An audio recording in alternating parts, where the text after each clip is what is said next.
From the Washington Free Beacon, White House knew about the letter that compared parents to domestic terrorists. So you remember that memo that came out from the National School Board Association a couple weeks ago, and it was that memo that basically was asking for parents to be labeled as domestic terrorists. You guys remember this? We talked about it quite a bit. Well, it turns out they colluded with the White House in the writing of that memo. Now, I just want to, I need to take a moment to like pat myself on the back here because you know who was the first person to report that the board of the National School Board Association was not happy with the CEO of the National School Board Association for this memo? That was me. I reported that on October 6th. National School Board Association president did not consult with his board prior to asking parents to be labeled domestic terrorists, so whistleblower spills the beans about his attacks on free speech. I reported that on my Substack on October 6th, so please make sure you're subscribed to my Substack if you'd like to get more breaking news there. But you know what? When I put stuff out there like that, I've emphasized many times, I'm not a journalist. I occasionally perform acts of journalism, almost against my will because I really don't like doing journalism, but I'll perform acts of journalism on occasion in instances like this, when I have whistleblowers coming to me saying the board did not approve this letter before it was sent. And what I hope happens is I put this information out there and then real journalists do real journalism and they go follow up on it. And thankfully, in this case, that's exactly what happened. That is exactly what happened. Real journalists, along with Parents Defending Education, did some FOIA requests and found the emails and found out that, yes, the White House had colluded with the School Board Association to write that letter. Let's read this article from the Washington Free Beacon. The country's largest school board association collaborated with the Biden White House before sending a controversial letter calling on the FBI to investigate parents as potential domestic terrorists, according to previously unreported emails. The emails obtained by Parents Defending Education through public records request and reviewed by the Washington Free Beacon reveal that the National School Board Association president and CEO that sent the letter to Biden on September 29th without approval from the organization's board. Again, I reported that on October 6th. The letter said that the acts of some parents at the school board meetings across the country could be considered a form of domestic terrorism and hate crimes. The emails also show that the White House asked the association for examples of threats against school board members days before Attorney General Merrick Garland created a task force of officials from the FBI and the Justice Department to determine how to prosecute alleged crimes at school board meetings. The letter makes clear that the White House was aware of the letter before it was released, while raising questions about whether the White House colluded with the association on the letter to prompt federal action. So, guys, what essentially happened? What essentially happened? And I had been looking in. I started kind of looking into the CEO of this school board association too. So he has ties to different like woke lobbying firms. So what probably happened is the White House contacted this CEO, said, "We want your organization to write this memo to us asking for our help so then we can respond by creating this task force." The whole thing was planned. And that's what we need to expect anytime anything related to topics that we care about come out of the Biden White House. We have to expect that it's all orchestrated, it's all planned, there are no accidents in any of this, and then it's just a matter of finding the connection. So they colluded with this CEO, who, by the way, is the interim CEO of the association, so I really hope that the board ultimately ends up firing him. We'll talk more about that in a second. But they colluded with this guy to get him to write the memo that they wanted him to write so that they could issue the response they wanted to issue. Nothing that happens in these lands is organic. Nothing. So you always have to assume that if something comes out like that memo, that there is a bigger picture going on. The letter has sparked allegations that the Biden administration is trying to stifle dissent among parents who oppose mask mandates and the teaching of critical race theory at America's schools. School board meeting has become battlegrounds for factions of parents torn on these issues. Parents in some districts have organized recall efforts to remove school board members who support mandates or radical curricula. The emails also show that members of the National School Board Association Board of Directors voiced frustration that officials sent out the letter without their approval. Again, since no one likes to give me credit for things, I reported on that over 2 weeks ago. I don't always need credit, man, but like when I actually do something, I want to give myself credit. No one else is going to do it. I'm going to do it. George Andreoloso Nunez says, if action movie actors had gun safety classes instead of CRT, this could have been avoided. Yes. Yes, probably. I mean, I don't even, like, why are they even using real guns on movie sets? Like, why are they even using real guns? Don't they have props that look effectively real? I just don't understand. One director at the association said that the letter had awakened hostilities that were just beginning to subside. Many of us have been put in a position now of explaining or defending this action of our association as we are asked by members of our community if we consider them domestic terrorists for showing up to our meetings and expressing their opinions, said John Halkias, the director for the association's Central Region. Halkias said that he and other board members would not have likely approved the letter, which he said used terms that were extreme and asked for the action of the federal government that many of us would not request. Viola Garcia, the president of the association, and Chip Slavin, the CEO, disclosed in other emails to the board that they had been in consultation with the White House and the Department of Education regarding an alleged rise in cases of irate parents showing up at the school. Slavin wrote on September 29th that he and Garcia sent their letters to Biden concerning threats to public schools and school board members. He said that in talks over the last several weeks with White House staff, the administration had requested additional information on some of the specific threats. So the letter also details many of these incidents that has been occurring. Garcia wrote in an email to the board on October 2nd that the association had been engaged with the White House and Education Department for several weeks on the school board protests. We felt compelled to say when we start hearing about threats, harassment, and acts of intimidation at school board meetings. Garcia and Slavin, predictably, did not respond to requests for comment. And they actually have, if you look at the article, they've got all the emails. They've got them all. I'm not going to read them all to you. You guys can go and look at the article for yourself, but they've got all these emails that there was absolutely collusion going on this issue, which would have surprised no one who read my Substack on it 2 weeks prior. I haven't been trashing Baldwin because of this tragedy. I'm dunking on him for all the gun tragedies he has heaped on all gun owners for decades. I mean, I think that that's a perfectly fair thing to do. I also I don't know, man. I think there are, to be honest, you're not going to win anything by dunking on Alec Baldwin. This is my big issue with this. If we want to go back to this, real quick, this is my big issue with this. Dunking on Alec Baldwin is going to win exactly nothing. And you could take that effort that you're using to dunk on Alec Baldwin and, do things that are way more productive than dunking on Alec Baldwin. That's my only point there. But, that's actually not where this story about the school board ends. We actually have, I pulled up this tweet from Unwokeable because I had a great chat with Unwokeable on Thursday. You should, if you're interested in inside baseball, anti-CRT stuff, Unwokeable is a chapter leader for the Foundation Against Intolerance and Racism, otherwise known as FAIR.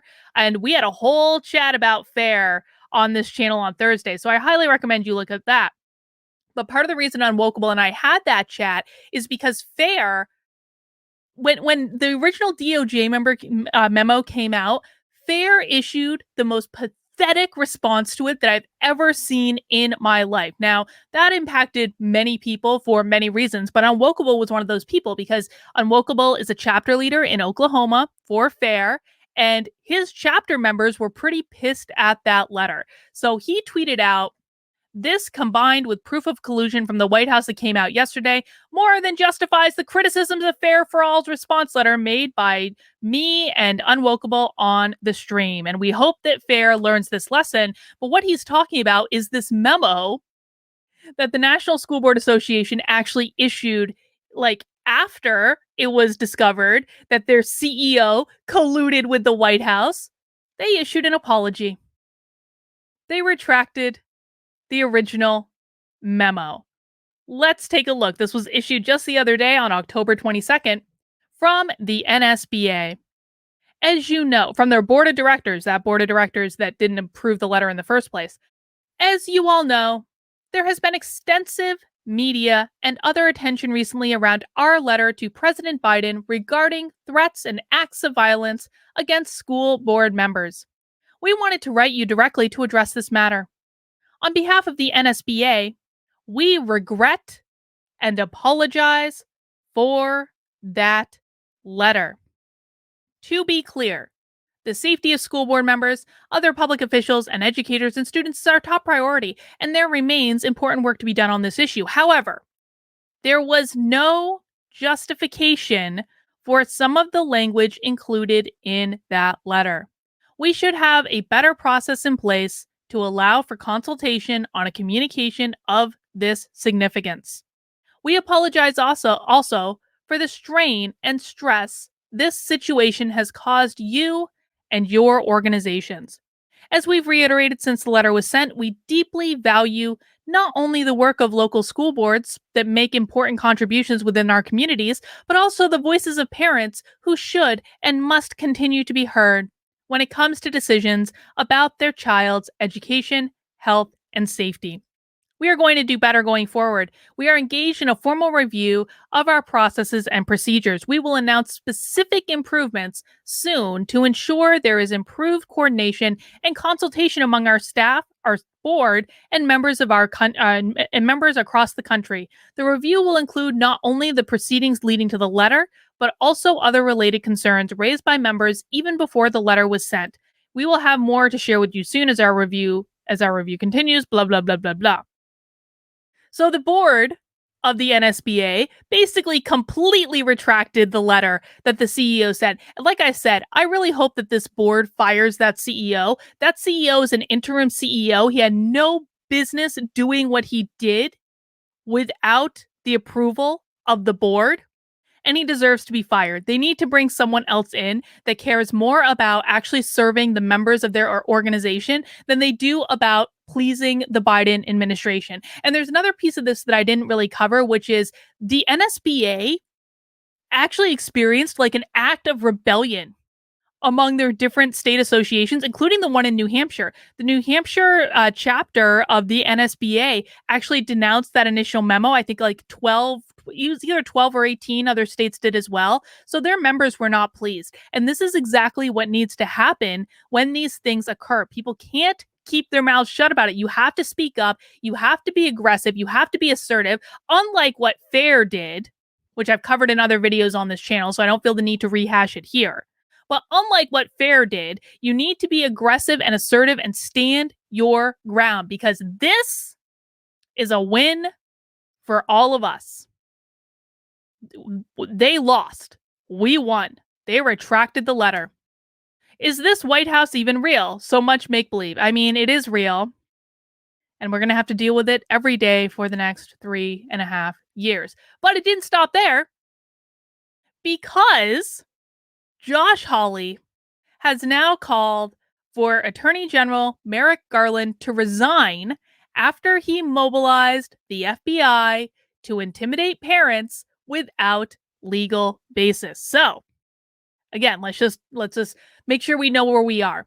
The White House colludes with the National School Board Association to get the National School Board Association to write a memo so that Merrick Garland can then weaponize the Justice Department against parents speaking at school board meetings.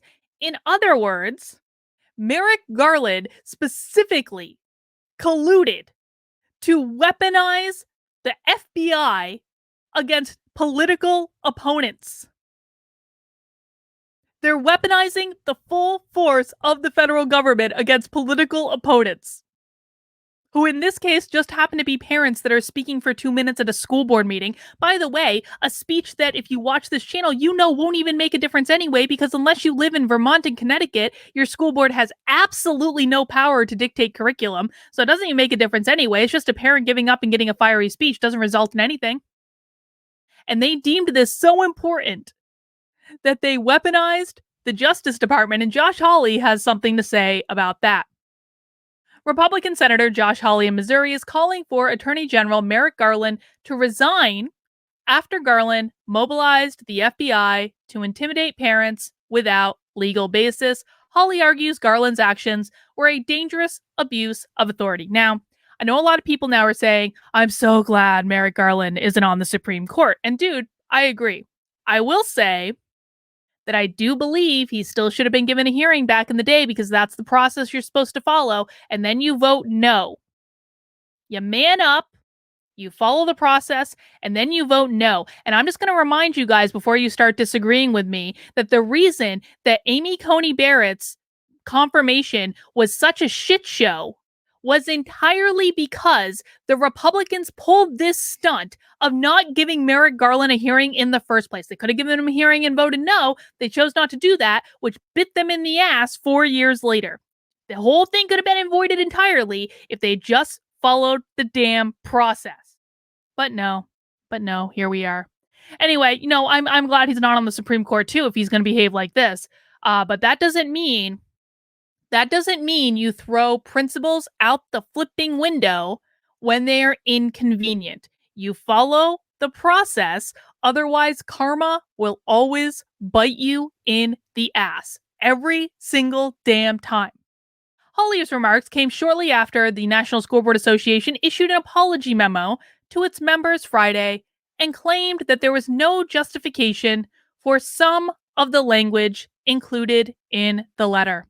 The letter was sent just before Garland issued a memorandum instructing the FBI to take the lead on a task force to address threats against school officials, including the creation of a centralized way to report such threats.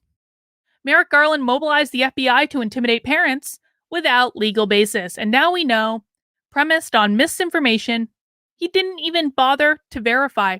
Hawley wrote in a tweet, "It was a dangerous abuse of authority that has badly compromised the Justice Department's integrity and Garland's. He should resign." Earlier this month, Hawley grilled Deputy Attorney General Lisa over the Justice Department's handling of the situation, calling the actions truly extraordinary. I think parents across the country are going to be stunned, that if they show up at a local school board meeting where they have the right to vote and you are attempting to intimidate them, you are attempting to silence them, you are attempting to interfere with their rights as parents. And yes, with their rights as voters, Hawley said at the time. This is wrong. This is dangerous. And I cannot believe that Attorney General of the United States is engaging in this kind of conduct. And then they rehash what happened with the letter. In a letter to Garland, half of the 8 members of the Commission on Civil Rights requested specific examples of harassment, blah, blah, blah, blah, blah.